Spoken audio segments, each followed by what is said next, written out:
আসিবে সিংহায় দিলা হাত, আর সিংহাসনে মর্তেতে বাজিয়া উঠল ঢাক।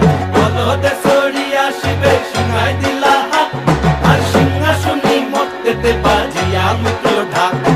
শিবের সনে কার্তিক গণেশ লক্ষ্মী সরস্বতী, শিবের সনে কার্তিক গণেশ লক্ষ্মী সরস্বতী।